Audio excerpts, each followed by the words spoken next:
ನಮಸ್ಕಾರ ಎಲ್ಲರಿಗೂ, welcome back to my channel ಸೋನ್ ಸ್ಪೆಷಲ್. ಇವತ್ತು ನಾನು ತುಂಬಾ ಸಾಫ್ಟ್ ಆಗಿರ್ತಕ್ಕಂಥ ಪೂರಿನ ಹೇಗೆ ಮಾಡೋದು ಅಂತೇಳಿ ತೋರಿಸ್ಕೊಡ್ತಾ ಇದ್ದೀನಿ. ಅದು ಅಲ್ಲದೆ ಈಗ ನೀವು ನೋಡ್ತಾ ಇರ್ಬೋದು ಪೂರಿ ಎಷ್ಟು ಉಬ್ಬಿದೆ ಅಂತೇಳಿ. ಈ ರೀತಿ ಉಬ್ಬಿರ್ತಕ್ಕಂಥ ಪೂರಿನ ಹೇಗೆ ಮಾಡೋದು ಅಂತ ಕೂಡ ಟಿಪ್ಸನ್ನು ನೋಡ್ಕೊಳ್ಳೋಣ. ಬನ್ನಿ ಹಾಗಾದರೆ ವಿಡಿಯೋನ ಶುರು ಮಾಡೋಣ. ತಡ ಮಾಡೋದು ಬೇಡ. ಸಾಫ್ಟ್ ಆಗಿರ್ತಕ್ಕಂಥ ಪೂರಿನ ಹೇಗೆ ಮಾಡೋದು ಅಂತೇಳಿ ಇವತ್ತು ತಿಳ್ಕೊಳ್ಳೋಣ. ಇಲ್ಲಿ ನಾನು ಗೋಧಿ ಹಿಟ್ಟನ್ನು ಒಂದು ಮಿಕ್ಸಿಂಗ್ ಬೌಲ್ಗೆ ಜರಡಿ ಇಟ್ಕೊಳ್ತಾ ಇದ್ದೀನಿ. ಈ ರೀತಿ ಜರಡಿ ಇಟ್ಕೊಂಡು ತೊಗೊಳ್ಳಿ. ಏನಾದರೂ ಹುಳಗಳು ಅಥವಾ ಕಸ ಏನಾದರೂ ಇದ್ದರೆ ಈ ರೀತಿ ಡಿಸ್ಕಾರ್ಡ್ ಮಾಡಿ. ಇವಾಗ ನೋಡಿ ನೀಟಾಗಿ ಜರಡಿ ಇಟ್ಕೊಂಡು ಆಗಿದೆ. ಇದಕ್ಕೆ ನಾನು ರುಚಿಗೆ ತಕ್ಕಷ್ಟು ಉಪ್ಪನ್ನು ಸೇರಿಸ್ಕೊಂಡು ಚೆನ್ನಾಗಿ ಒಂದ್ಸಲ ಮಿಕ್ಸ್ ಮಾಡ್ಕೊಳ್ತೀನಿ. ಮಿಕ್ಸ್ ಮಾಡ್ಕೊಂಡು ಆದಮೇಲೆ ನಾನಿಲ್ಲಿ ಒಂದು ಗ್ಲಾಸಲ್ಲಿ ನೀರನ್ನು ತೊಗೊಂಡಿದ್ದೀನಿ. ಸ್ವಲ್ಪನೇ ನೀರು ಹಾಕ್ಕೊಂಡು ಚೆನ್ನಾಗಿ ಮಿಕ್ಸ್ ಮಾಡ್ಕೊಳ್ತಾ ನಾದ್ಕೊಳ್ಬೇಕು. ಸ್ವಲ್ಪ ಗಟ್ಟಿಯಾಗೆ ನಾದ್ಕೊಳ್ಬೇಕು, ತುಂಬ ತೆಳುವಾಗಿ ಮಾಡ್ಕೊಳೋದೆಲ್ಲ ಬೇಡ.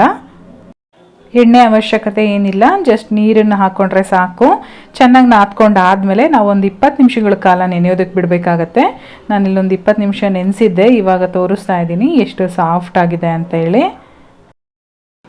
ಇವಾಗ ಮತ್ತೆ ನಾವು ಒಂದು 5 ನಿಮಿಷ ಚೆನ್ನಾಗಿ ನಾದ್ಕೊಳ್ಬೇಕು. ನೋಡಿ ಕೈಗೂ ಕೂಡ ಅಂಟ್ತಾ ಇಲ್ಲ. ನಾನು ಯಾವುದೇ ರೀತಿ ಎಣ್ಣೆ ಕೂಡ ಯೂಸ್ ಮಾಡಿಲ್ಲ. ನೀಟಾಗಿ ಈ ರೀತಿ ನಾದ್ಕೊಂಡ್ರೆ ನಮಗೆ ಅರಿಯೋದಕ್ಕೆ ತುಂಬಾ ಚೆನ್ನಾಗಿ ಬರುತ್ತೆ.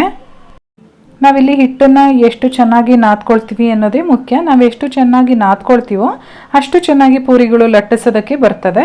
ಇವಾಗ ನೋಡಿ ನಾನು ಒಂದು ಉಂಡೆನ ರೆಡಿ ಮಾಡ್ಕೊಂಡಿದ್ದೀನಿ. ಯಾವ ರೀತಿ ಲಟ್ಟಿಸೋದು ಅಂತ ತೋರಿಸ್ತೀನಿ. ನಾನಿಲ್ಲಿ ಒಂದು ಕಲ್ಲನ್ನು ತೊಗೊಂಡಿದ್ದೀನಿ, ಚಪಾತಿ ಅರಿಯೋ ಕಲ್ಲನ್ನು. ಇದ್ರ ಮೇಲೆ ಒಂದು 2 ಡ್ರಾಪ್ ಎಣ್ಣೆ ಹಾಕ್ಕೊಂಡು ಈ ರೀತಿ ಸ್ಪ್ರೆಡ್ ಮಾಡ್ಕೊಳ್ತಾ ಇದ್ದೀನಿ. ಇಲ್ಲ ಅಂತ ಅಂದರೆ ನೀವು ಆಯಿಲ್ ಕವರ್ ಬರುತ್ತಲ್ಲ, ಅದನ್ನು ಬೇಕಾದ್ರೂ ಯೂಸ್ ಮಾಡಿಕೊಂಡು ಚಪಾತಿನ ಲಟ್ಟಿಸ್ಕೊಳ್ಬೋದು, ಅಂದರೆ ಪೂರಿನ. ಇವಾಗ ಒಂದು ಲಟ್ಟಣಿಗೆ ತಗೊಂಡು ನೋಡಿ ಈ ರೀತಿ ಹರ್ಕೊಳ್ಬೋದು. ನಮಗೆ ಎಷ್ಟು ಅಗಲವಾಗಿ ಬೇಕೋ ಅಷ್ಟು ಅಗಲವಾಗಿ ಕೂಡ ಹರ್ಕೊಳ್ಬೋದು. ಎಲ್ಲೂ ಕೂಡ ಮಣೆಗೆ ಇಟ್ಕೊಳ್ಳೋದಿಲ್ಲ. ಆದರೆ ಸ್ವಲ್ಪ ದಪ್ಪವಾಗಿ ಹರ್ಕೊಳ್ಳಿ. ನೀವು ಆ ರೀತಿ ಸ್ವಲ್ಪ ದಪ್ಪ ಮಾಡ್ಕೊಂಡ್ರೇ ಚಪಾತಿ ಉಬ್ಬಿ ಬರೋದು. ತುಂಬ ತೆಳುವಾಗಿ ಮಾಡಿಕೊಂಡ್ರೆ ಚಪಾತಿ ಉಬ್ಬೋದಿಲ್ಲ. ಹಾಗಾಗಿ ಎಡ್ಜಸ್ ಏನಿದೆ, ಕಂಠ ಅಂತ ಕರಿತೀವಲ್ಲ, ಅದನ್ನು ಸ್ವಲ್ಪ ದಪ್ಪ ಮಾಡ್ಕೊಂಡೇ ಹಾಕ್ಕೊಳ್ಳಿ. ಈಗ ಈ ರೀತಿ ಒತ್ಕೊಂಡು ಒಂದು ಸೈಡಲ್ಲಿ ಎತ್ತಿಟ್ಕೊಳ್ಳಿ.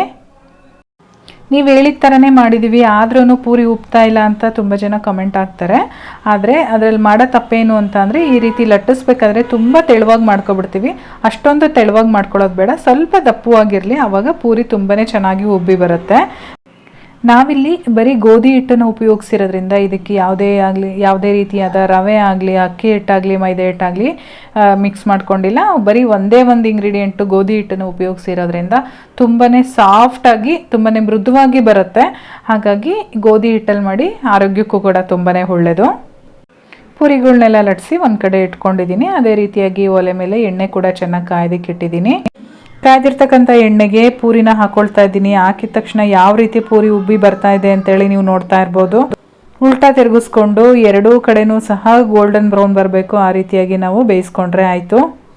ಇದೇ ರೀತಿಯಾಗಿ ಎಲ್ಲ ಪೂರಿಗಳನ್ನೂ ಸಹ ಕರೆದು ಇಟ್ಕೊಳ್ಳೋಣ. ಒಂದು ಚಟ್ನಿ ಅಥವಾ ಗೊಜ್ಜು, ಸಾಗು ಜೊತೆ ಸರ್ವ್. ಇವತ್ತಿನ ಈ ಪೂರಿ ರೆಸಿಪಿ ನಿಮಗೆಲ್ಲ ಇಷ್ಟ ಆಗಿದೆ ಅಂತ ತಿಳ್ಕೊತೀನಿ. ಇಷ್ಟ ಆಗಿದ್ರೆ ಯಾರಿಗೆಲ್ಲ ಉಪಯೋಗ ಆಗುತ್ತೋ ಅವ್ರಿಗೆಲ್ಲ ಫಸ್ಟು ಶೇರ್ ಮಾಡಿ. ಹಾಗೆ ನಿಮಗೂ ಕೂಡ ಇಷ್ಟ ಆಗಿದ್ರೆ ಒಂದು ಲೈಕ್ ಮಾಡಿ. ನನ್ನ ಸೋನು ಸ್ಪೆಷಲ್ ಫೇಸ್ಬುಕ್ ಪೇಜನ್ನು ಫಾಲೋ ಮಾಡಿ. ಜೊತೆಗೆ ನನ್ನ ಯೂಟ್ಯೂಬ್ ಚಾನಲ್ನ ಸಬ್ಸ್ಕ್ರೈಬ್ ಮಾಡ್ಕೊಳ್ಳಿ. ನಾನು ಮತ್ತೆ ಸಿಗ್ತೀನಿ ಮುಂದಿನ ವೀಡಿಯೋದಲ್ಲಿ. Thank you.